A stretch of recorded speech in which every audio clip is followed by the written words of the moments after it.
Hello everyone, क्या हाल चाल। Good morning, कैसे हैं आप लोग सब। Good morning. आ जाओ फटाफट and will get started. Hello hello hello. हाँ जी, आ जाइए फटाफट and we will get started. बढ़िया। जी, आ जाइए। Hello hello hello.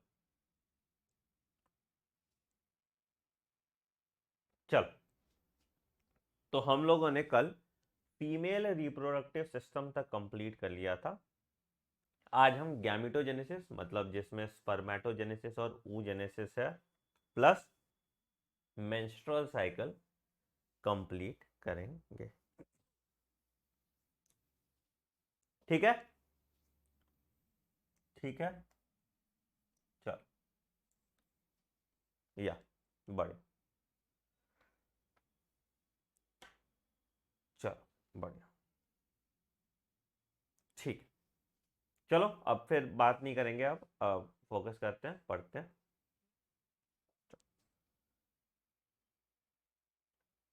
तो हम स्टार्ट करेंगे गैमीटोजेनेसिस। गैमीटोजेनेसिस मतलब क्या है बेटा? गैमीट का फॉर्मेशन। तो मेल में कौन सा गैमीट होता है? मेल में स्पर्म होता है या स्पर्मेटोजोआ कह सकते हो, और फीमेल में होता है ओवम। ठीक है। तो गैमीटोजेनेसिस में भाई सिंपल है क्या? Primary sex organ, NCERT line, the primary sex organs, the testes in the males and the ovaries in the female produces gametes, gametes बनाता है। ठीक है। ठीक है सर, बहुत अच्छी बात है। तो कौन कौन सा गैमेट बना रहा है? तो टेस्टिस बना रहा है, sperm that is male gamete, और ओवरी बना रहा है that is ovum and it is female gamete. तो आपको मेल और फीमेल गैमेट देखना। ठीक है। The process of formation of these gamete is called gametogenesis. द प्रोसेस ऑफ फॉर्मेशन ऑफ these gamete is called गैमीटोजेनेसिस।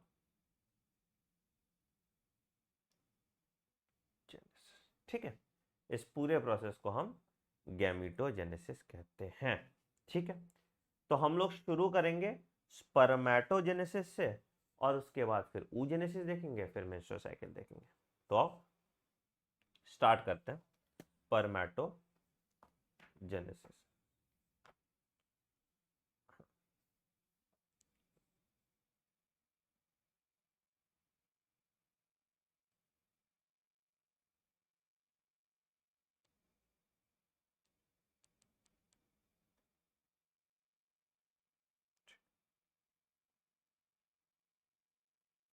Spermatogenesis बेटा क्या होता है, समझो।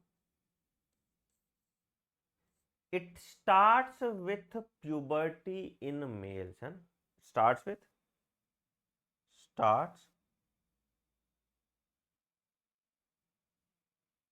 With the onset of puberty. ठीक है। अच्छा, तुमको इससे पहले थोड़ा मैं बता दूं मियोसिस के बारे में। मियोसिस कैसे होता है? मियोसिस अगर मान लो हो रहा है, तो अगर एक सेल है जिसकी प्लॉइडी 2n है, तो ये डिवाइड करेगा दो सेल में, जिसकी प्लॉइडी n होगी, दूसरी की भी प्लॉइडी n होगी, ठीक है। इसको हम कहते हैं मियोसिस 1 डिवीजन, ठीक है। उसके बाद ये सेल फिर डिवाइड करेगा n और n में, n और n में। इसको हम कहते हैं सर मियोसिस 2। क्या कहते हैं इसको? मियोसिस 2, ठीक है। तो ये दो तरह का मियोसिस होता है, मियोसिस 1 और मियोसिस 2, ठीक है। ठीक है, तो it starts with the onset of puberty. तो होता क्या है कि जो हमारा मेल जर्म सेल था, या जिसको हम स्पर्मेटोगोनियम कहते थे। अच्छा, हमें यह पता है कि ह्यूमंस में नंबर ऑफ क्रोमोसोम, ह्यूमन में क्या है, 46 क्रोमोसोम है। हम लोग डिप्लॉयड है, तो प्लॉइडी हमारी 2n है, तो 2n जो ह्यूमंस में है दैट इज 46, ठीक है। तो हमारे बॉडी में जो स्पर्मेटोगोनियम था, कहां?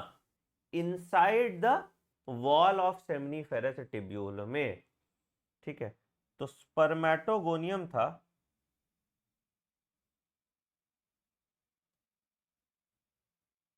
ठीक है, जिसकी प्लॉइडी 2n थी।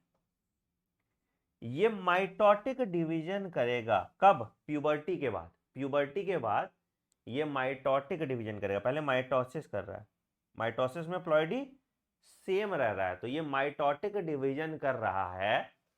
तो इससे क्या हो रहा है? इससे क्या हो रहा है? इससे बन रहा है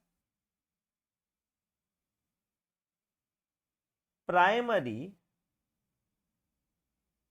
स्पर्मेटोसाइट्स। क्या बन रहा है? प्राइमरी स्पर्मेटोसाइट्स, ठीक है। तो मतलब स्पर्मेटोगोनियम जो कि कहां प्रेजेंट था? जो कि प्रेजेंट था inside the wall of seminiferous tubule. वो क्या प्रोड्यूस किया? वो प्रोड्यूस किया primary spermatocytes by mitotic division. Mitosis हो रहा है, तो प्लॉइडी क्या है? प्लॉइडी सर इसकी है 2n, ठीक है, ठीक है, ठीक है, ठीक है, बहुत। अब इस प्राइमरी स्पर्मेटोसाइट्स में फर्स्ट मियोटिक डिवीजन होगा। क्या होगा? First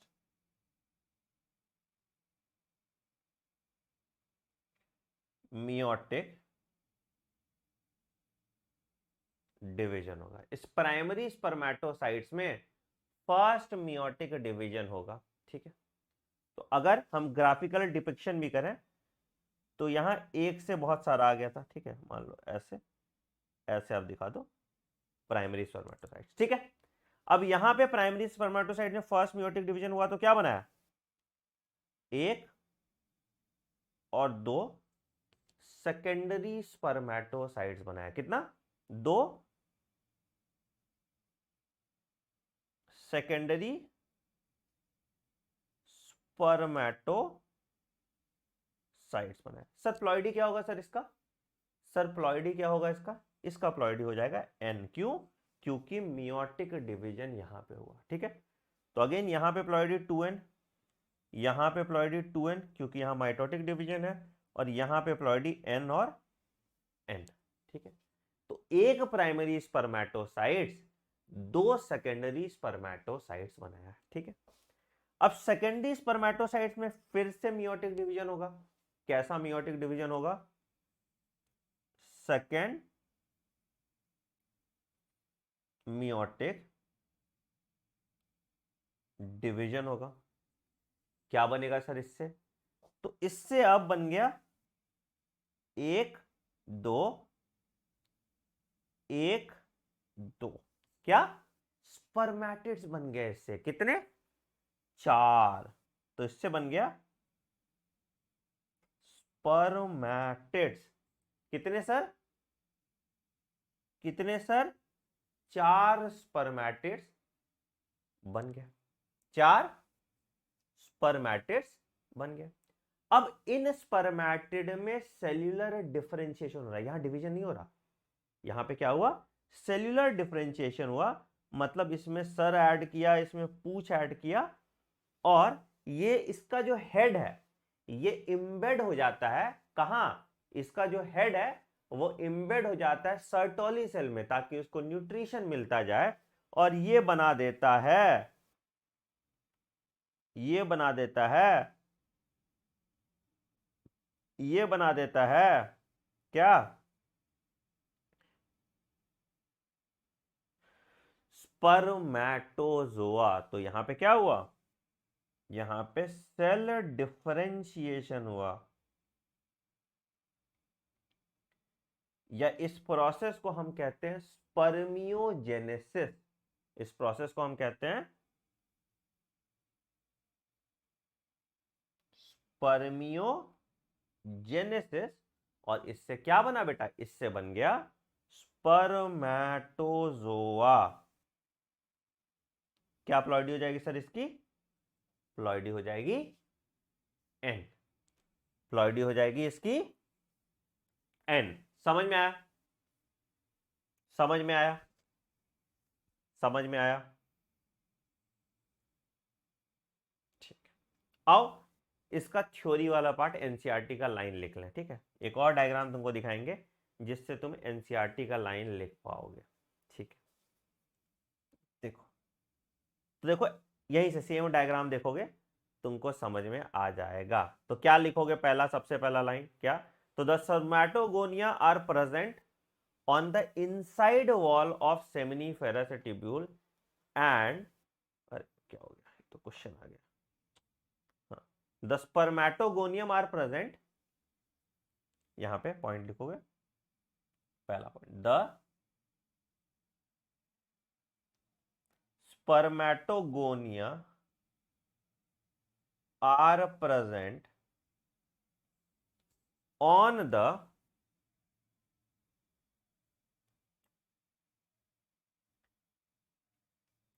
inside wall of seminiferous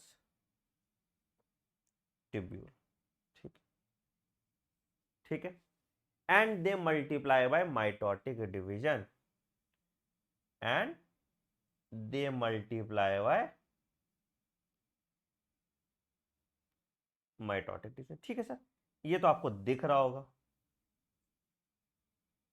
दिख रहा है क्या सर, तो ये मेरा स्पर्मेटोगोनिया था, इसमें माइटोसिस हुआ और बना प्राइमरी स्पर्मेटोसाइट, तो multiply by mitotic division forming primary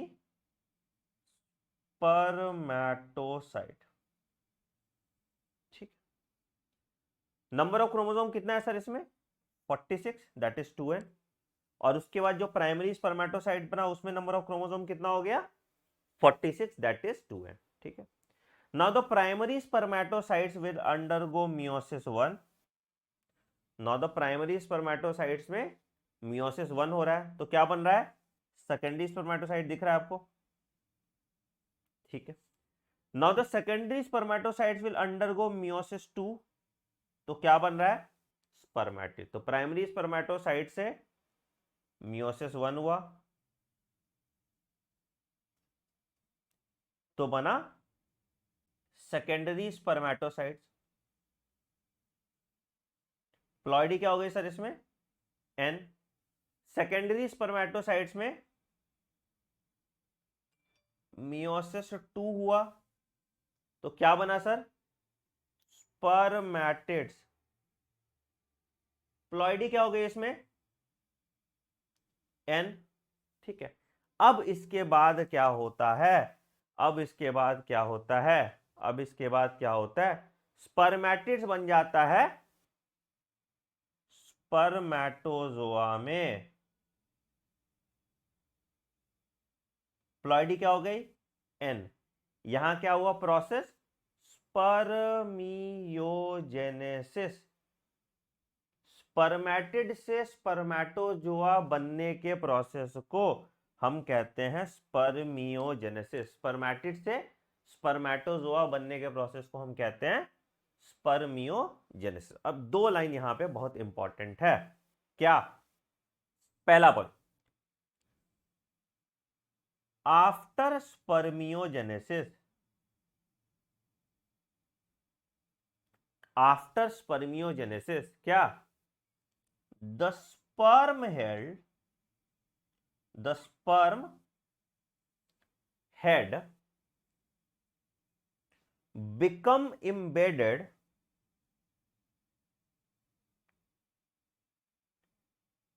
in Sertoli cell. The sperm may become embedded in Sertoli cell and are finally released from the seminiferous tubule. अब यही टू और फ्रॉम में गड़बड़ हो जाता है। फ्रॉम द सेमिनिफेरस ट्यूब्यूल, ठीक है। टेक्निकली यहाँ पे into the lumen of seminiferous tubule आना चाहिए था, ठीक है। तो हम एक पॉइंट यहाँ पे ऐड करते हैं, from the seminiferous tubule into the lumen of seminiferous tubule. और इस प्रोसेस को हम क्या कहते हैं? This process is called spermiation. This process is called spermiation. Very important line बेटा, this process is called spermiation. This process is called spermiation. हाँ समझो, देखो टेक्निकली क्या था ना, सेमिनिफेरस ट्यूब्यूल, वैसे तो ट्यूब्यूल ही है, ठीक है, बट हम सेमिनिफेरस ट्यूब्यूल के ल्यूमेन में डालते हो। Technically it should be into the seminiferous tubule, it should not be from the seminiferous tubule, but ठीक है, क्या करोगे, एनसीईआरटी जो बोल देती है, बट टेक्निकली क्या है, लाइन में आ जाता है into the lumen of seminiferous tubule, ठीक है। देखो दिखाता हूं मैं तुम्हें, अगर डायग्राम देखोगे तो तुम्हें समझ में आएगा। डायग्राम हमने बनाया था ना, वो डायग्राम देखोगे तो तुम्हें और क्लैरिटी मिलेगी। देखो तो यहाँ पे ये देखो, ये है ना, तो देखो क्या है, स्पर्मेटोगोनियम दिख रहा है, दिख रहा है, स्पर्मेटोगोनियम। स्पर्मेटोगोनियम से बना प्राइमरी स्पर्मेटोसाइट्स, है ना, माइटोटिक डिवीजन से। प्राइमरी स्पर्मेटोसाइट से बना सेकेंडरी स्पर्मेटोसाइट, सेकेंडरी से बना स्पर्मेटिड, और स्पर्मेटिड से बना स्पर्मेटोजोआ। तो स्पर्मेटोजोआ कहां जा रहा है? ल्यूमेन ऑफ सेमिनिफेरस ट्यूब्यूल में जा रहा है। तो कहां रिलीज हो रहा है? It is release in the lumen of seminiferous tubule. It is release in the lumen of seminiferous tubule. समझ में आया सबको? बहुत बढ़िया, बहुत बढ़िया। तो ये बात होगी हमारी क्या, ये बात होगी हमारी स्पर्मिएशन की, ठीक है। चलिए अब इसका हार्मोन रेगुलेशन देख लो, हार्मोनल रेगुलेशन कैसे होता है, तो आओ।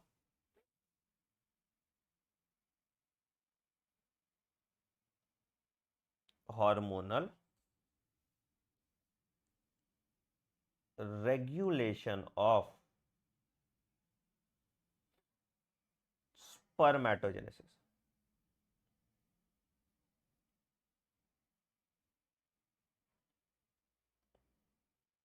आओ, कैसे हो रहा है स्पर्मेटोजेनेसिस वो समझते हैं, ठीक है। कैसे भाई? Spermatogenesis starts at the age of puberty, starts at puberty, इतना तो पॉइंट है। तो होता क्या है कि आपके बॉडी में एक ग्लैंड है जिसका नाम है हाइपोथैलेमस। ध्यान से सुनना बेटा, ठीक है। अब ये जो हाइपोथैलेमस है ना, ये रिलीज करता है GnRH। क्या रिलीज करता है सर? ये रिलीज करता है GnRH। क्या कहते हैं इसको? इसको हम कहते हैं गोनाडोट्रोपिन रिलीजिंग हार्मोन। इसको हम कहते हैं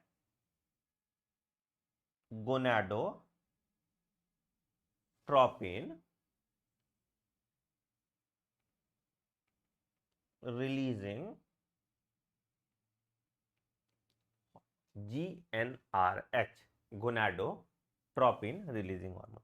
इसका उल्टा हार्मोन भी एक होता है इनहिबिटिंग हार्मोन, जो इनहिबिट करता है गोनाडोट्रोपिन्स के रिलीज को। अच्छा, अब ये गोनाडोट्रोपिन्स कहां से रिलीज करती है? तो ये GnRH एक्ट करता है पिट्यूटरी ग्लैंड पे। पिट्यूटरी ग्लैंड का दो साइड होता है, आपने देखा था, एक को हम कहते थे एंटीरियर पिट्यूटरी और दूसरे को हम कहते थे पोस्टीरियर पिट्यूटरी। तो ये एक्ट करता है एंटीरियर पिट्यूटरी पे, यह एक्ट करता है एंटीरियर पिट्यूटरी पे। और क्या रिलीज करता है सर?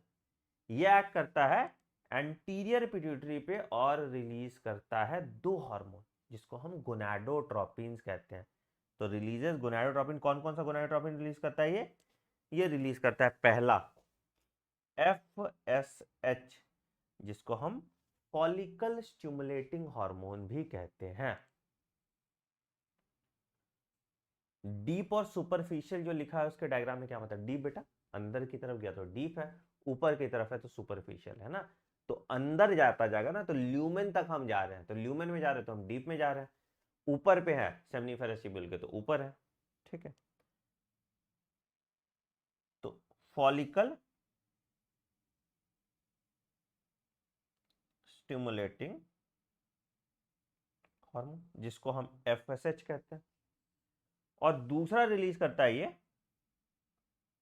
LH, जिसको हम ल्यूटिनाइजिंग हार्मोन कहते हैं। दूसरा रिलीज करता है ये LH, जिसको हम ल्यूटिनाइजिंग हार्मोन भी कहते हैं। तो क्या है भैया? पहला है FSH, जिसको हम फॉलिकल स्टिमुलेटिंग हार्मोन कहते हैं। दूसरा है LH, जिसको हम ल्यूटिनाइजिंग हार्मोन भी कहते हैं, ठीक है। FSH क्या करता है? FSH क्या करता है सर? FSH तुम्हारा फॉलिकुलर स्टिमुलेसिस कराता है, ठीक है। तो FSH क्या करेगा? FSH एक्ट करेगा सर्टोली सेल पे, ठीक है। FSH एक्ट करेगा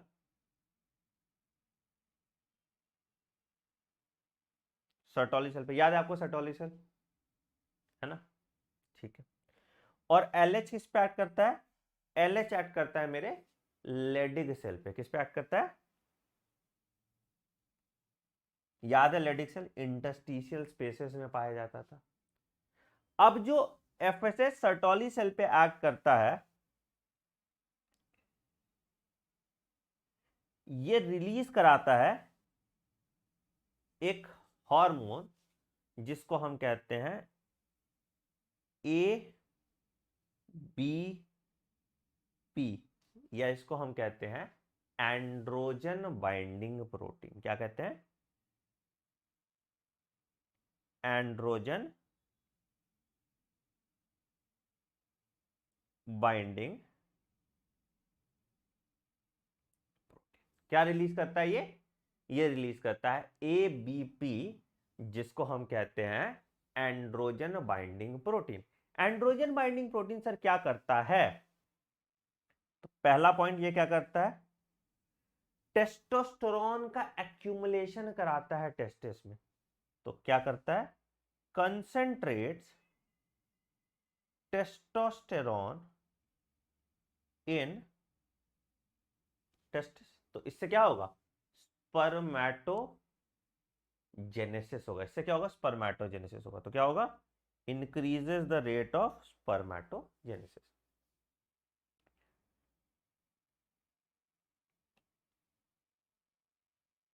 रेट ऑफ स्पर्मेटोजेनेसिस, ठीक है सर, ठीक है सर। लेडिक सेल सर क्या करता है? लेडिक सेल रिलीज करता है टेस्टोस्टेरॉन। लेडिक सेल रिलीज करता है क्या? टेस्टोस्टेरॉन, टेस्टोस्टेरोन, ठीक है, जो मेल हार्मोन है टेस्टोस्टेरोन, ठीक है।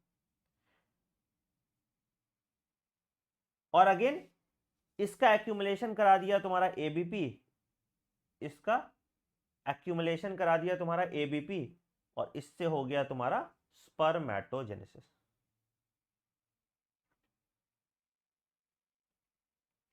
ठीक, इससे हो गया तुम्हारा स्पर्मेटो, ठीक है। अब हर कोई भी हार्मोनल रेगुलेशन होता है तो उसमें एक फीडबैक मैकेनिज्म होता है, चाहे पॉजिटिव फीडबैक हो चाहे नेगेटिव फीडबैक मैकेनिज्म हो। हमारे शरीर में जो सबसे इंपॉर्टेंट फीडबैक मैकेनिज्म होता है, या जो सबसे ज्यादा देखने को फीडबैक मैकेनिज्म मिलता है, that is a negative feedback mechanism. तो अगर मान लो हार्मोन्स बहुत ज्यादा एक्सेस में है तो क्या होगा, तो सर्टोली सेल्स रिलीज करेगा यहां पे, क्या रिलीज करेगा सर, सर्टोली सेल्स रिलीज करेगा यहां पे, बताइए, इनहिबिन, एक्सेस में डाल दो, सर्टोली सेल रिलीज करेगा यहां पे इनही, जो नेगेटिव फीडबैक मैकेनिज्म देगा, जो नेगेटिव फीडबैक मैकेनिज्म देगा। लेडिक सेल भी जब एक्सेस में हो जाएगा, हार्मोन टेस्टोस्टेरोन भी जब एक्सेस में होगा, तो भी ये क्या करेगा, ये जाएगा और इस पे एक्ट करेगा, बोलेगा भैया काम रोको, ये जाएगा और इस पे एक्ट करेगा, बोलेगा भैया काम रोको। यहां भी सेम होगा, ये भी जाएगा और इस पे एक्ट करेगा, भैया काम रोको, और इस पे एक्ट करेगा, भैया काम रोको। तो ये एक्सेस केस में नेगेटिव फीडबैक मैकेनिज्म देगा, जिससे जिससे क्या होगा, जिससे स्पर्मेटोजेनेसिस का प्रोसेस रुक जाएगा, ठीक है। डायग्रामेटिक रिप्रेजेंटेशन से ही मैं तुम्हें दिखा देता हूं क्या हो रहा है बेटा, देखो सब कुछ लिखा हुआ यहां पे। हाइपोथैलेमस से रिलीज हुआ GnRH, गोनाडोट्रोपिन रिलीजिंग हार्मोन, ठीक है। तो इससे क्या हुआ, टेस्टोस्टेरोन, यहां सॉरी, इससे क्या हुआ, तुम्हारा रिलीज हुआ गोनाडोट्रॉप्स। गोनाडोट्रॉप्स कौन सा गोनाडोट्रॉप्स है, FSH और LH। कहां से रिलीज हुआ, एंटीरियर पिट्यूटरी से, ठीक है। FSH रिलीज किया ABP, जिसको एंड्रोजन बाइंडिंग प्रोटीन कह रहे हैं हम, ठीक है। लेडिक LH रिलीज किया टेस्टोस्टेरोन, कहां से, लेडिक सेल से। FSH कहां से रिलीज करा है, सर्टोली सेल से, ठीक है। फिर से बता रहे हैं, हाइपोथैलेमस एक्ट किया गोनाडोट्रोपिन रिलीजिंग हार्मोन, ठीक है। किस पे एक्ट किया, एंटीरियर पिट्यूटरी पे। क्या रिलीज हुआ, FSH और LH। FSH एक्ट किया सर्टोली सेल पे to release ABP, LH act किया लेडिक सेल पे टू रिलीज टेस्टोस्टेरोन। अब एंड्रोजन बाइंडिंग प्रोटीन यहां क्या कर रहा है, टेस्टोस्टेरोन का एक्यूमुलेशन करा रहा है, जिससे स्पर्मेटोजेनेसिस हो रहा है, जिससे स्पर्मेटोजेनेसिस हो रहा है। और बाकी क्या हो रहा है, मेल पैटर्न ऑफ डेवलपमेंट, ये सब चीज भी इससे हो रहा है, मेल पैटर्न ऑफ डेवलपमेंट, ये सब चीज भी इससे हो रहा है, ठीक है। एक्सेस में क्या हो रहा है, सर्टोली सेल रिलीज कर रहा है इनिबिन, और Leydig cell negative feedback mechanism दे रहा है। एक्सेस में क्या हो रहा है, नेगेटिव फीडबैक मैकेनिज्म दे रहा है। क्लियर है, क्लियर है, क्लियर है, क्लियर है। तो इसमें एनसीईआरटी का लाइन लिखने की कोई जरूरत नहीं है, इसमें एनसीईआरटी की कोई लाइन लिखने की जरूरत नहीं है, ये एनसीईआरटी है, समझो एक तरह से। फिर से मेरे साथ बोलते जाओगे तो तुरंत तुमको समझ भी आ जाएगा। हाइपोथैलेमस रिलीज किया gonadotropin releasing hormone, gonadotropin releasing hormone act किया एंटीरियर पिट्यूटरी पे और रिलीज किया दो हार्मोन, एक किया FSH, एक किया LH। FSH एक्ट किया तुम्हारा सर्टोली सेल पे to release androgen binding protein, LH act किया तुम्हारा लेडिग सेल पे to release testosterone. ABP accumulation of testosterone कर रहा है, जिससे स्पर्मेटोजेनेसिस या secondary sexual development in males हो रहा है आफ्टर प्यूबर्टी, ठीक है। एक्सेस क्वांटिटी में जब ये स्पर्मेटोजेनेसिस या टेस्टोस्टेरोन का लेवल एक्सेस में है, तो टेस्टोस्टेरोन नेगेटिव फीडबैक मैकेनिज्म देगा, जिससे the process of hormone regulation complete हो जाएगा। ठीक है, इधर सर्टोली सेल इनहिबिन भेजेगा, वो भी निगेटिव फीडबैक मैकेनिज्म देगा, जिससे the process of spermatogenesis stops. Clear? ठीक, क्लियर है बेटा?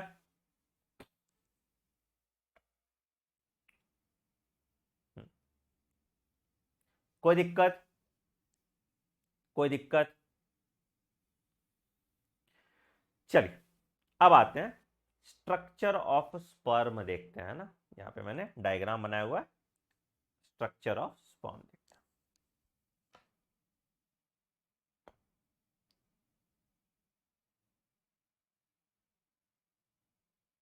ऑफ स्पर्म,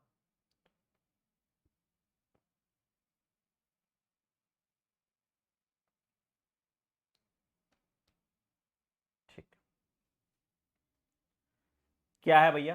पहला पॉइंट, कंपोज्ड ऑफ, क्या क्या दिख रहा है आपको? Composed of head, neck, middle piece and tail. Head, neck, middle piece and tail. दिख रहा है क्या? चारों पॉइंट, हेड दिख गया, नेक दिख गया, मिडिल पीस दिख गया, ये बीच वाला पार्ट, और टेल आपको दिख गया, है ना? तो it is compose of head, neck, middle piece and tail. ठीक है, ठीक है सर। दूसरा पॉइंट क्या? प्लाज्मा मेम्ब्रेन पूरा स्पर्म को इन्वेलप करता है। द प्लाज्मा मेम्ब्रेन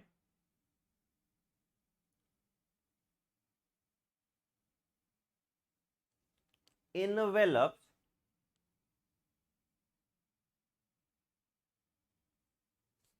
क्या? The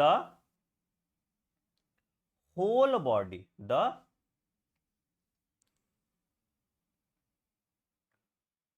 whole body of sperm. सारे स्पर्म की बॉडी को प्लाज्मा मेम्ब्रेन कवर करके रखा हुआ है। ठीक है, ठीक है। तीसरा पॉइंट, न्यूक्लियस देखने को मिल रहा है आपको, तो हम ये लिख सकते हैं कि the sperm head, the sperm head contains, the sperm head contains क्या? an elongated, an elongated haploid nucleus। Obviously ये जो न्यूक्लियस है कैसा है? हैप्लॉइड है, इसकी प्लॉइडी क्या है? प्लॉइडी एंड है। ठीक है, ठीक, अच्छा। द एंटीरियर पोर्शन, एंटीरियर आगे, पोस्टीरियर पीछे, तो anterior portion, the anterior portion is covered by, the anterior portion is covered by a cap like structure, by a cap like structure। क्या कहते हैं इसको? called acrosome, called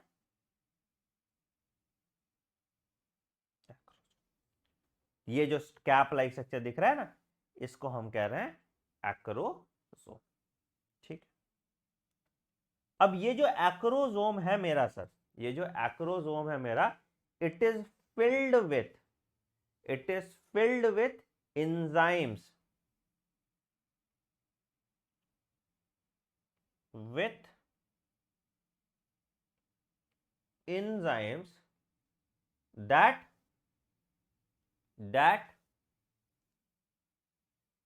helps in fertilization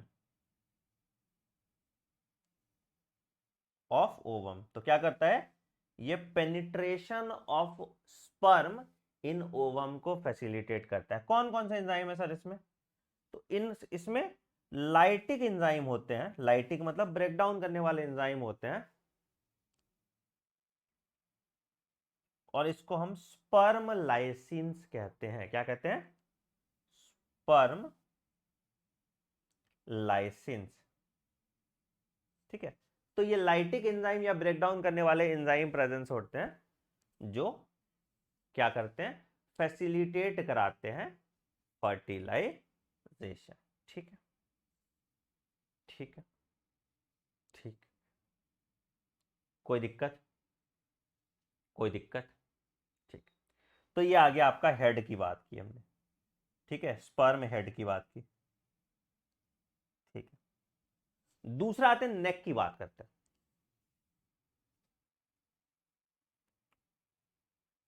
नेक की बात करेंगे तो द नेक इज नैरो। ठीक है, इसके पास क्या प्रेजेंट होता है? इसके पास सेंट्रियोल प्रेजेंट होता है, एंड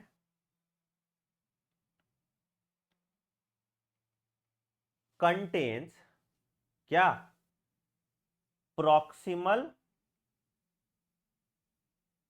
एंड डिस्टल सेंट्रियोल्स। तो याद रखना, नेक में ही इसके सेंट्रियोल्स प्रेजेंट है जो हेल्प करेंगे सेल डिवीजन में बाद में जब जाइगोट बन जाता है। जो हेल्प करेंगे सेल डिवीजन में बाद में जब जाइगोट बन जाता है। ठीक है, ठीक है। मिडिल पीस की बात करेंगे तो क्या होगा? तो the middle piece, the middle piece possesses numerous mitochondria, numerous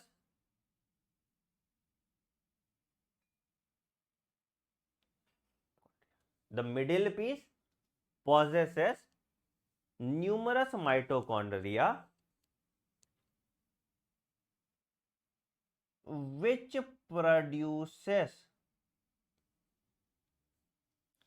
produces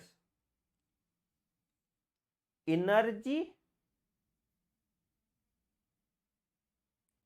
for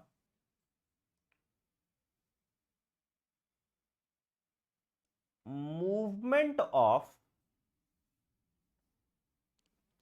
tail, which produces energy for movement of tail to क्या? Energy for movement of tail to facilitate sperm motility.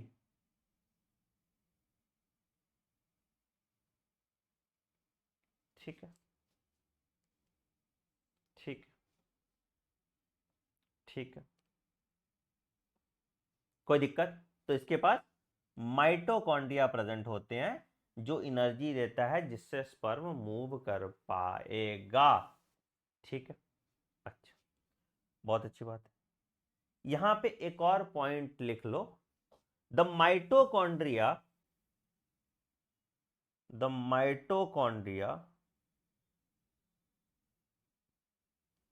here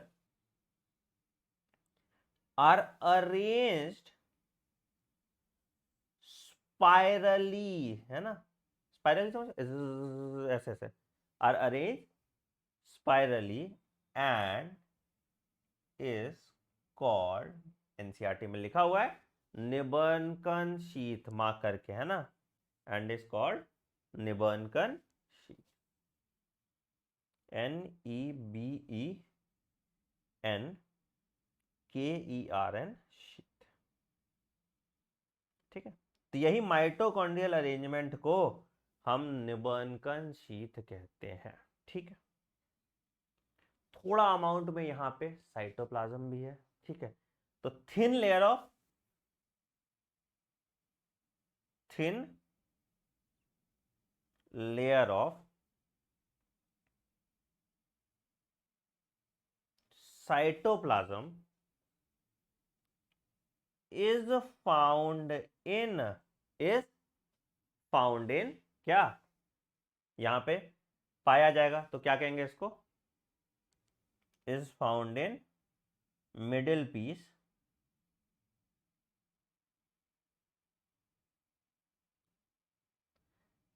and is called Manchite and is called man। ठीक है, ठीक है। फिर आ जाते हैं middle piece के बाद टेल पे। क्या है भैया, it is the longest part of the sperm,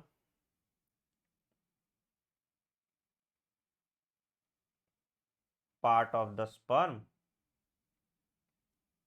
क्या चीज में काम करता है, it helps in sperm motility, sperm के मूवमेंट में यहां पे हेल्प करता है। ठीक है, ठीक है, ठीक है, ठीक। अब आते हैं कुछ पॉइंट पे। ठीक है, नॉर्मल स्पर्म काउंट कितना है हमारे बॉडी का, एनसीईआरटी लाइन है, कितना है sir, it is 200 to 300 million sperms, 200 to 300 million sperms. ठीक है, अब क्या कह रहा है, क्या कह रहा है, क्या कह रहा है, एटलीस्ट इसमें से एटलीस्ट 60% जो स्पर्म है वो नॉर्मल शेप और साइज के होंगे। बड़ा इंटरेस्टिंग फैक्ट है, इस पे भी समझाऊंगा मैं तुम्हें। ठीक है, at least 60% of sperm is of normal shape and size. ठीक है, and 40% of sperm shows rigorous motility, बहुत तेज भागेगा। अच्छा, मेरी एक बात का जवाब देना सर, अगर मान लो कोई स्पर्म बड़ा स्पर्म है या छोटा स्पर्म है, जल्दी कौन सा स्पर्म भाग पाएगा, बड़ा स्पर्म है और छोटा स्पर्म है, जल्दी कौन सा स्पर्म भाग पाएगा, ऑब्वियसली जल्दी वही स्पर्म भागेगा जो छोटा है। तो यही यहां पे कह रहा है, कभी तुम दिल्ली मेट्रो में बहुत भीड़ भाड़ वाले इलाके में या किसी ट्रेन या बस में धक्कम धुक्की देखे हो, तो तुम क्या होता है, अगर बस के अंदर घुसना एकदम पीछे से लाइन है, पीछे से भीड़ आएगा और तुमको अंदर बस में घुसा देगा या तुमको अंदर ट्रेन में घुसा देगा, बाहर भी जाना है तो भीड़ से तुमको आ जाएगा। तो यही यहां पे हो रहा है कि जो नॉर्मल शेप और साइज वाला स्पर्म है वो तो नॉर्मल स्पीड से जाएगा, बट पीछे से रिगरस मोटिलिटी वाला स्पर्म आ रहा है और धक्का देते हुए नॉर्मल स्पर्म को भी ओवम तक पहुंचा दे रहा है और फिर वो नॉर्मल स्पर्म जो है फर्टिलाइज कर जा रहा है। समझे, फिर वो नॉर्मल स्पर्म जो है फर्टिलाइज कर जा रहा है। ठीक है, ठीक है, तो ये क्या रिलीज करता है, ये रिलीज करता है सीमेन। ठीक है, सीमेन क्या है, it's equal to sperm plus secretion of accessory glands. ठीक है, वॉल्यूम कितना होता है, 3 से 4 ml पर इजैकुलेशन। नॉर्मल स्पर्म काउंट आपको बता दिया। ठीक है, अगर sperm count less than 20 million हो रहा है, मतलब स्पर्म काउंट कम है, तो इसको हम ओलिगोस्पर्मिया कहते हैं। ठीक है, अगर no sperm in semen, sperm ही नहीं है, तो हम इसको एजोस्पर्मिया कहते हैं। ठीक है, ठीक है। एक दो और बीमारी जो मैं लिखवाना भूल गया था उसमें, याद है टेस्टिस के टाइम पे, if testis fails to descend in scrotal sac, तो इसको हम क्रिप्टोर्चिडिज्म कहते हैं।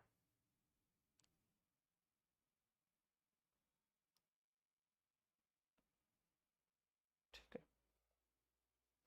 ठीक है। अगर हम टेस्टिस को हटा देते हैं, ठीक है, जो इनुक्स किन्नर बनते हैं ना, तो उसको कास्ट्रेशन कहते हैं। ठीक है, अगर हम टेस्टिस को हटा देते हैं या क्रश कर देते हैं तो उसको कास्ट्रेशन कहते हैं। नपुंसक जिसको कहते हो ना, वो यही होता है। ठीक है, क्लियर, क्लियर यहां तक, क्लियर यहां तक, क्लियर यहां तक, कोई दिक्कत? चलिए, अब आते हैं दूसरा टॉपिक हम पढ़ते हैं जिसको हम कहते हैं oogenesis। आओ, ये थोड़ा ज्यादा कॉम्प्लिकेटेड है, वही है, लड़की लोग का कोई चीज सीधा तो हो नहीं सकता है ना। तो यहाँ पे स्पर्मेटोजेनेसिस बड़ा शांत स्वभाव वाला एकदम सिस्टमैटिक तरीके से काम करे, लेकिन नहीं, oogenesis में उंगली होगा। आओ कर लो, क्या कर सकते हैं बाबू, कोई ऑप्शन नहीं ना। तो आओ अगला देखते हैं, ऊ,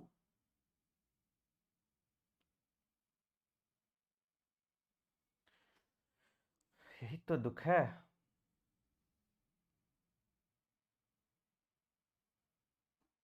ठीक है, ठीक। सर देखिए oogenesis में क्या हो रहा है, अभी तक स्पर्मेटोजेनेसिस कब स्टार्ट हो रहा था?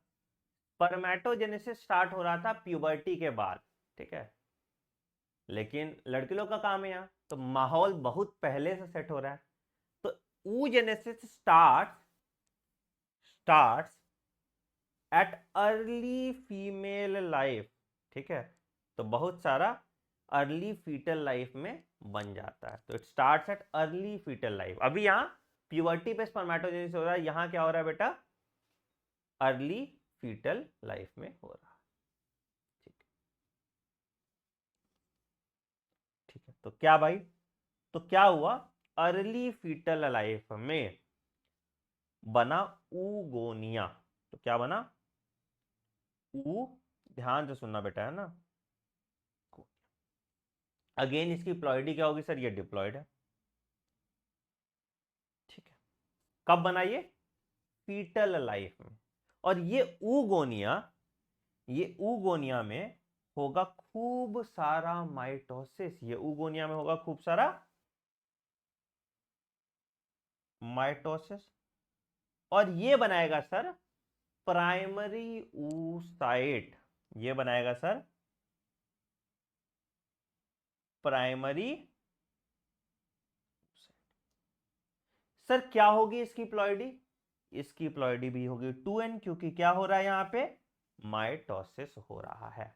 कब हो रहा है ये हो रहा है अर्ली एम्ब्रियोनिक लाइफ में। ये क्या हो रहा है, ये कब हो रहा है, ये हो रहा है अर्ली एम्ब्रियोनिक लाइफ में। और इस फेज को हम क्या कहते हैं, मल्टीप्लिकेशन फेज कहते हैं। ये कब हो रहा है, ये हो रहा है अर्ली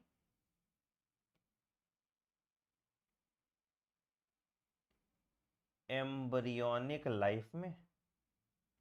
और इस फेज को सर हम क्या कहते हैं, इस फेज को हम कहते हैं मल्टीप्लिकेशन, जहां पे खूब सारा प्राइमरी oocyte बन जा रहा है।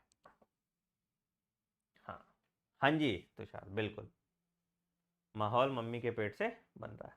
ठीक, ठीक है, तो प्राइमरी oocyte। ठीक, अच्छा, अच्छा, अच्छा। अब ये जो प्राइमरी oocyte है, ठीक है, एम्ब्रियोनिक स्टेज में ही बात कर रहे हैं, एम्ब्रियोनिक स्टेज पे बात कर रहे हैं। तो अब यहां पे ये प्राइमरी oocyte में क्या होगा, क्या होगा, ये प्राइमरी oocyte में मियोसिस 1 इनिशिएट होगा, सिर्फ initiates and remains arrested in prophase 1 of diplotene. मतलब डिप्लोटीन ऑफ प्रोफेज 1 होना चाहिए टेक्निकली, बट ठीक है, भावनाओं को समझो। ठीक है, तो ये यहां पे अरेस्टेड रहता है प्रोफेज 1 ऑफ, ठीक है, ठीक है, ठीक है, ठीक है। कोई दिक्कत यहां तक, कोई दिक्कत यहां तक, कोई दिक्कत यहां तक, ठीक है, ठीक है। तो ये ऊगोनिया से जो प्राइमरी oocyte बना, ये सब एम्ब्रियोनिक लेव, ये यहां से तुम्हारा कहां तक हो गया, ये बर्थ तक। ठीक है, ठीक है। पॉइंट यहां पे एक लिख देना, no primary oocyte is formed after birth, no primary oocyte is formed after birth।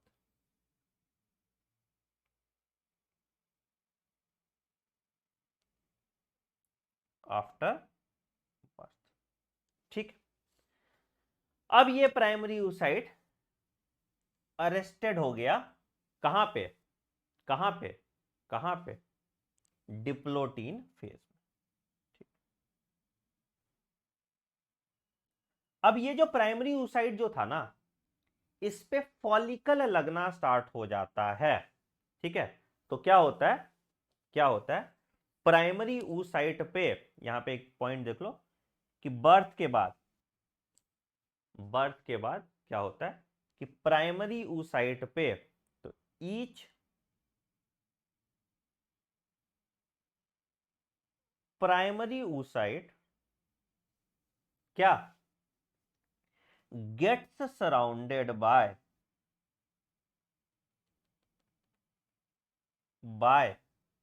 क्या, a layer of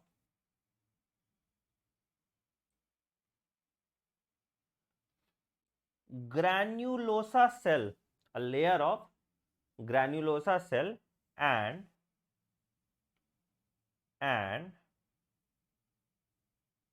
is called primary follicle। क्या बना, प्राइमरी फॉलिकल। ठीक है, ठीक, ठीक, ठीक। अब क्या होता है, बर्थ से प्यूबर्टी तक ये प्राइमरी फॉलिकल डीजेनरेट होने लगते हैं।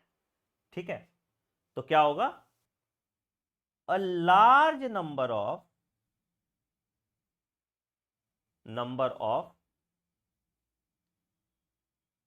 these follicles degenerate after या degenerate during the phase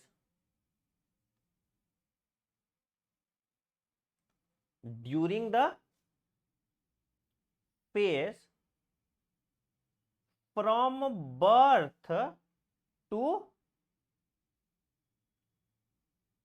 puberty, during the phase from birth to puberty। ठीक है, तो प्यूबर्टी पे, एट प्यूबर्टी, अपने के पास या हमारे पास कितना, 60,000 से 80,000 प्राइमरी फॉलिकल बचता है। तो at puberty 60,000 to 80,000 primary follicle remains. ठीक है सर, कितना प्राइमरी फॉलिकल रह गया प्यूबर्टी तक, 60,000 से 80,000 प्राइमरी फॉलिकल रहा। ठीक है, ठीक है। इन ईच ओवरी, एक बहुत इंपॉर्टेंट पॉइंट लिख लो, रिमेन्स इन ईच ओवरी। ठीक है, हाँ जी। Everything is arrested at diplotene of prophase 1। ठीक है, डिप्लोटीन ऑफ प्रोफेस 1, यस। ठीक, अब इस प्राइमरी फॉलिकल में फॉलिकुलर सिंथेसिस होगा प्यूबर्टी के बाद। ठीक है, तो अब क्या हो जाएगा, the primary follicle, the primary follicle क्या होगा, get surrounded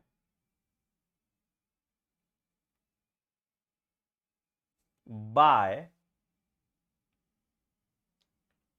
more layers of granulosa cell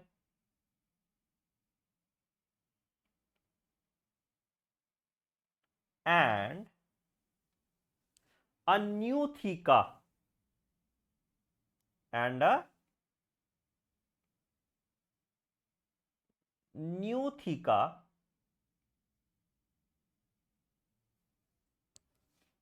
क्या, are a new theca and are called secondary follicle, secondary follicles। तो प्राइमरी फॉलिकल फिर क्या बनाया, नया थीका का लेयर ऐड किया और इसको हमने बोल दिया सेकेंडरी फॉलिकल्स। ठीक, अब जो ये सेकेंडरी फॉलिकल है, the secondary follicles soon transforms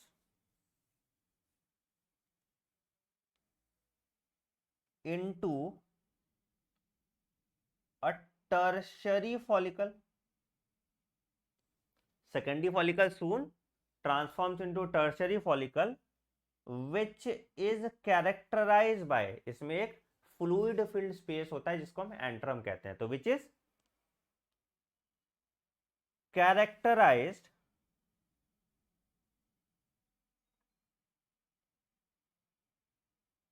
a fluid filled space called antrum, it is characterized by a fluid filled space called antrum। ठीक है, ठीक है। ये जो थीका लेयर है, ये जो थीका लेयर है, it is categorize into two part, एक को हम कहते हैं थीका एक्सटर्ना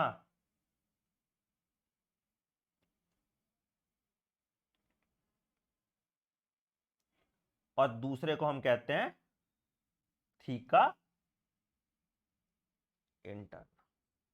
क्या है सर, दो थीका लेयर है, एक को हम कहते हैं थीका एक्सटर्ना और दूसरे को हम कहते हैं थीका इंटरना। बिल्कुल, ग्रैन्युलोसा सेल एक्यूमुलेट होगा, उससे थीका बनेगा। अभी डायग्राम दिखाएंगे, टेंशन मत लो। Primary follicle, secondary follicle, tertiary follicle देख लिए। ठीक, ठीक, ठीक है, ठीक है।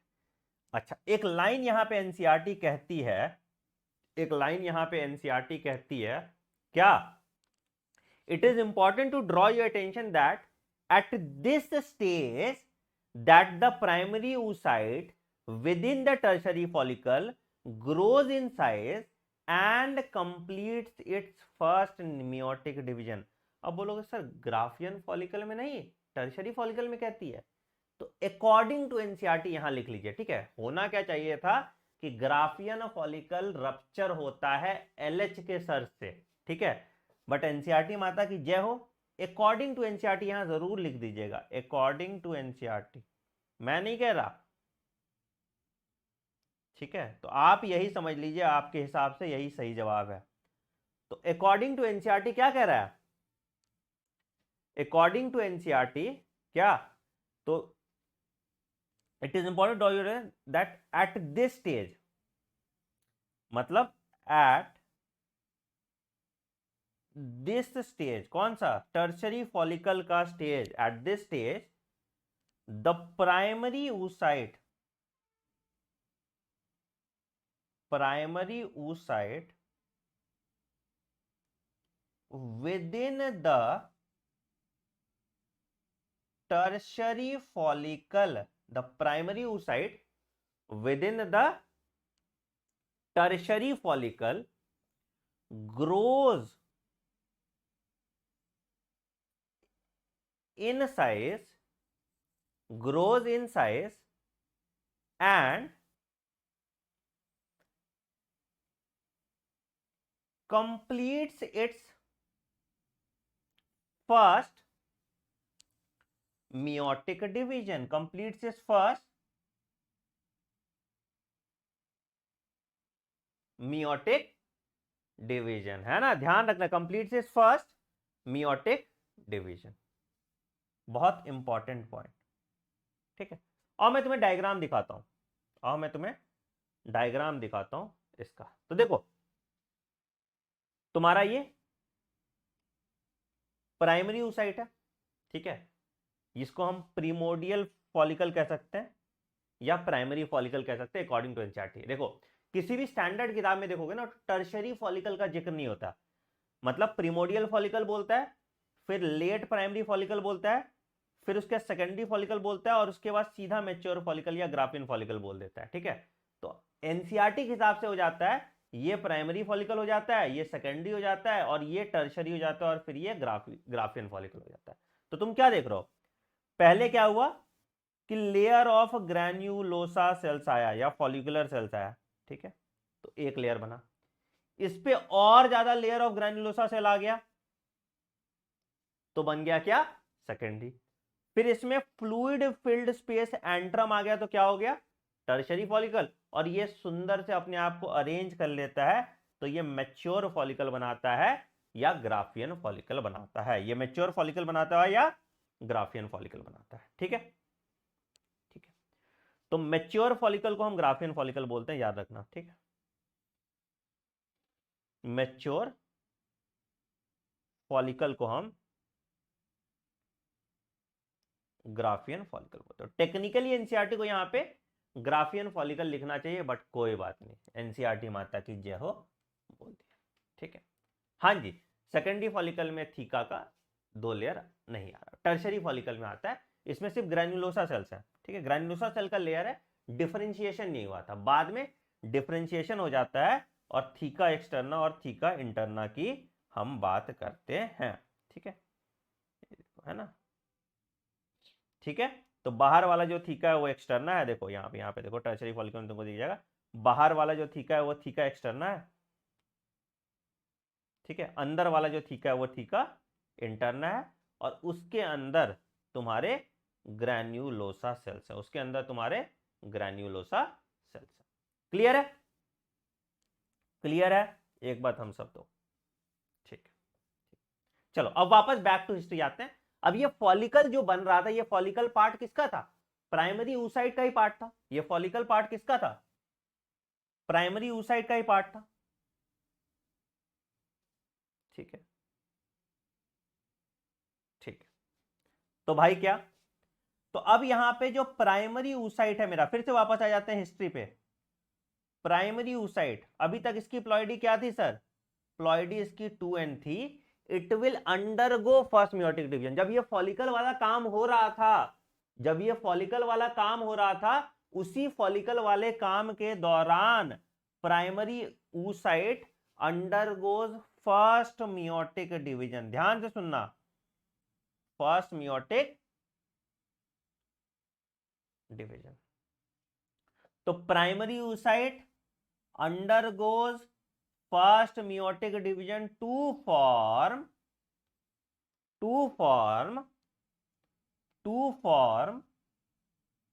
secondary oocyte and first polar body, तो undergoes first meiotic division to form क्या, यहां पे इसने बनाया एक फर्स्ट पोलर बॉडी, प्लॉइडी क्या होगी सर इसकी, एन, और इसने फिर क्या बनाया एक लार्ज सेकेंडरी oocyte, प्लॉइडी क्या होगी सर इसकी, एन, तो इसने बनाया सेकेंडरी, ठीक है सर। फर्स्ट मियोटिक डिवीजन के बाद बना सेकेंडरी oocyte और फर्स्ट पोलर बॉडी। अभी एक बार हम और रिवाइज कर लेंगे, एक मेरे पास बड़ा शानदार रामबाण इलाज है इसका, ठीक है, उसको देख के तुम्हारा जीवन धन्य हो जाएगा, तो आप टेंशन मत लीजिए, आपके सारे मुसीबतों का सॉल्यूशन मेरे पास है, लोड मत लो, ठीक है। तो क्या बना इसने, फर्स्ट पोलर बॉडी और सेकेंडरी oocyte बनाया, ठीक है। अब सर जो ये सेकेंडरी oocyte है ना, अब सर जो ये सेकेंडरी oocyte है ना, now this secondary oocyte will undergo second meiotic division, कब कब कब कब, तो अगर सेकेंडरी oocyte में अगर सेकेंडरी oocyte में एंट्री ऑफ स्पर्म हो रहा है तो ही सेकेंड मियोटिक डिवीजन होगा, नहीं तो सेकेंड मियोटिक डिवीजन नहीं होगा। बहुत अपॉर्चुनिस्टिक है भाई ये, है ना, ये बेटा दिमाग लगा रही है कि भाई फर्टिलाइजेशन नहीं हो रहा है तो हम क्यों करें, मतलब यहां सोचो, हिपोक्रेसी देखो बेटा, क्या हिपोक्रेसी है कि यहां पे देखो ओवम एक मैडम बना, ओवम एक ही रही है, फिर भी इनको टशन है कि भाई स्पर्म नहीं आएगा तो मैं क्यों करूं मेहनत। यहां लॉन्डे 200 मिलियन स्पर्म बना के तैयार है, देख रहे हो डिफरेंस, है ना, एफर्ट में, और फिर लड़कियां बोलेंगी लड़के बेयर मिनिमम करते हैं, एफर्ट नहीं डालते, ये है असली बेयर मिनिमम, है ना। तो जब तक एंट्री ऑफ स्पर्म नहीं हो रहा है तब तक भाई ये सेकेंड मियोटिक डिवीजन नहीं करेंगी, काम आधा छोड़ देगी, है ना, असली बेयर मिनिमम ये है, ठीक है। तो कहां, अगर यहां एंट्री ऑफ स्पर्म हो रहा है, अगर यहां एंट्री ऑफ स्पर्म हो रहा है तो तो तो ही सेकेंड मियोटिक डिवीजन इनिशिएट होगा, तो ही सेकेंड मियोटिक डिवीजन इनिशिएट होगा, और क्या बनाएगा ये बनाएगा सर आपका सेकेंड पोलर बॉडी और ओवम, ये बनाएगा आपका सेकेंड पोलर बॉडी और ओवम। समझ में आया बेटा, समझ में आया तो एक बार अंगूठा दिखाइए, ठीक है, सेकेंड पोलर बॉडी और ओवम, ठीक, ठीक है, ठीक है, ठीक है, बहुत अच्छा। आओ अब देखो, तुमको दो डायग्राम से हम फिर से इसका रिवीजन कराएंगे और एकदम मक्खन क्लियर हो जाएगा। क्या देखो, देखो पहला ऊगोनियम है, during foetal development meiosis 1 begins, पता है आपको, ठीक है, ठीक है, हो गया। उसके बाद प्राइमरी oocyte बना, ठीक है, तो क्या, after puberty primary oocyte completes meiosis 1 which produces a secondary oocyte and a first polar body that may or may not divide again, बताया था आपको। तो फर्स्ट पोलर बॉडी बनाया और सेकेंडरी oocyte बनाया, ठीक है। अगर स्पर्म एंटर कर रहा है तो सेकेंड मियोटिक डिवीजन होगा, नहीं तो सेकेंड मियोटिक डिवीजन नहीं होगा। स्पर्म जब घुसा तो क्या हुआ, मियोसिस 2 कंप्लीट हुआ और ओवम और सेकेंड पोलर बॉडी बना। जैसे ओवम बना इनका फर्टिलाइजेशन हो गया और जाइगोट बन गया, ठीक है। पोलर बॉडी डीजेनरेट कर जाता है, the polar body degenerates, the polar body degenerates, ठीक है। अब तुमको एक मजेदार चीज दिखा देते हैं जिससे तुम्हारा पूरा ये लाइफ साइकिल एकदम क्लियरली समझ में आ जाएगा तुमको। देखो इससे बढ़िया कोई एक्सप्लेनेशन होगा तो मुझे दिखाना कहीं। क्या कह रहे हैं भाई, देखो फीटल लाइफ में सर क्या हुआ, ऊगोनियम बना, बहुत अच्छी बात है। ऊगोनियम में माइटोसिस हुआ सर, क्या बना, प्राइमरी oocyte बना। फीटल लाइफ में ही प्राइमरी फॉलिकल बन गया। ये प्राइमरी फॉलिकल कहां अरेस्टेड था, अरे यार क्यों ये हिल जाता है, फीटल लाइफ में ही प्राइमरी फॉलिकल बन गया। ये प्राइमरी फॉलिकल कहां अरेस्टेड था, प्रोफेज 1 के डिप्लोटीन में, प्रोफेज 1 के डिप्लोटीन में। उसके बाद चाइल्डहुड में कोई फॉलिकल का डिफरेंशिएशन नहीं होता, यहां फॉलिकुलर एट्रेसिया होता है, और कितना बच जाता है, कितना, 60,000 से 80,000 प्राइमरी oocyte बचता है, या प्राइमरी फॉलिकल बचता है। कितना बचा, 60,000 टू 80,000। तो बर्थ से प्यूबर्टी तक 60,000 से 80,000 फॉलिकल बचता है, ठीक है। उसके बाद अब क्या हो रहा है, इसमें सेकेंडरी फॉलिकल बन रहा है, टर्शरी फॉलिकल बन रहा है, और ग्राफियन फॉलिकल बन रहा है। तुम प्राइमरी फॉलिकल को सेकेंडरी समझना, ठीक है, तुम्हारे एनसीईआरटी के हिसाब से, ठीक है। तो ये ग्राफियन फॉलिकल बना, ठीक है। अब जब ये प्रोसेस हो रहा था तो क्या हुआ, मियोसिस 1 तब तक कंप्लीट हो गया, और क्या रप्चर हुआ, फर्स्ट पोलर बॉडी और सेकेंडरी oocyte। ये सेकेंडरी oocyte कहां अरेस्टेड है, मेटाफेज 2 में अरेस्टेड है, ठीक है। अब अब अब अगर स्पर्म सेल एंटर कर रहा है तो ही मियोसिस 2 होगा, नहीं तो मियोसिस 2 नहीं होगा, ठीक है। तो ही मियोसिस 2 होगा, ये फर्टिलाइजेशन अकर्स, और ये ओवम रिलीज करेगा और सेकेंड पोलर बॉडी रिलीज करेगा, नहीं तो खुश हो जाएगा, ठीक है। अब देखो इस डायग्राम में तुम बोलोगे सर फर्स्ट पोलर बॉडी भी फिर से डिवाइड कर रहा है और second polar body further divide नहीं करता, तो total number of polar body 3 होता है, ठीक है। तुम्हारे एनसीईआरटी के हिसाब से total number of polar body 2 ही होता है, ठीक है। तो तुम अकॉर्डिंग टू एनसीईआरटी याद रखना, यहां पे बस एक नोट लिख लो, टेक्निकली क्या है, फर्स्ट पोलर बॉडी डिवाइड करता है, बाद में डीजनरेट कर जाता है, बट तुम्हारी एनसीईआरटी कहीं नहीं लिखती कि फर्स्ट पोलर बॉडी डिवाइड करता है, ठीक है।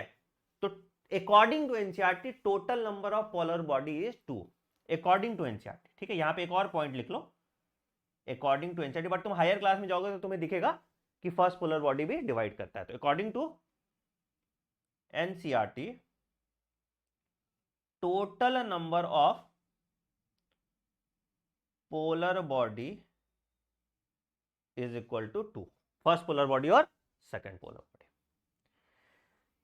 सब कुछ एकदम क्लियर हुआ, बताइए, सब कुछ एकदम क्लियर हुआ, मजा आया। प्राइमरी फॉलिकल प्यूबर्टी से पहले बनता है, जी सर, प्राइमरी फॉलिकल बर्थ के टाइम तक ही बन गया है, प्राइमरी फॉलिकल प्रोफेज 1 में अरेस्टेड रहा बर्थ के टाइम तक, ठीक है। बर्थ से प्यूबर्टी में जो बहुत सारे प्राइमरी फॉलिकल बने थे उसमें से सिर्फ 60,000 से 80,000 बचते हैं। बर्थ से प्यूबर्टी तक कुछ डेवलपमेंट नहीं होता, कोई फॉलिकुलर डेवलपमेंट नहीं होता, बर्थ से प्यूबर्टी तक कोई फॉलिकुलर डेवलपमेंट नहीं होता, याद रखिएगा, ठीक है। मजा आया, मजा आया है ना। अब कोई बेयर मिनिमम तुमको बोले तो ये कहानी सुना देना भाई, कि इवोल्यूशन के पॉइंट से लौंडे मेहनत कर रहे हैं, है ना। तुम सोच लो 200 मिलियन स्पर्म वर्सेस एक ओवम भी नहीं, आधा ओवम, स्पर्म आएगा तो हम ओवम बनाएंगे, स्पर्म भी जा रहा है, तो असली बेयर मिनिमम का परिभाषा तुम देख लेना, ठीक है। चलिए, हाँ ये वीडियो फैला दो एकदम, ठीक है, जनहित में जारी, है ना। ये वीडियो का अगर इंस्टाग्राम पे हो तो आनंद_मनी16 में, ठीक है, ये वीडियो का स्निपेट लेके रील बना के फैला दो, ठीक है। ये बेयर मिनिमम लोगों को पता चलना चाहिए, सच्चाई, लॉन्डो के साथ कितना बुरा हो रहा है, ठीक है। तो बाकी का फॉलिकल कब बनेगा सर, यहां लिखा है ना मैम, देखिए यहां पे प्यूबर्टी के टाइम पे बाकी का फॉलिकल बन रहा है ना, प्यूबर्टी टू मेनोपॉज हर मंथ बाकी का फॉलिकल बन रहा है। यहां पे डेवलपमेंटल स्टेजेस लिखा है ना बेटा, देखो, फीटल लाइफ, चाइल्डहुड, प्यूबर्टी, ठीक है। चलो मिलते हैं ब्रेक के बाद, टेक केयर, बाय बाय, है ना। मेंस्ट्रुअल साइकिल के लिए टाइम नहीं बचा है तो मेंस्ट्रुअल साइकिल अगली क्लास में कर लेंगे। हाँ, बर्थ से प्यूबर्टी तक फॉलिकुलर एट्रेसिया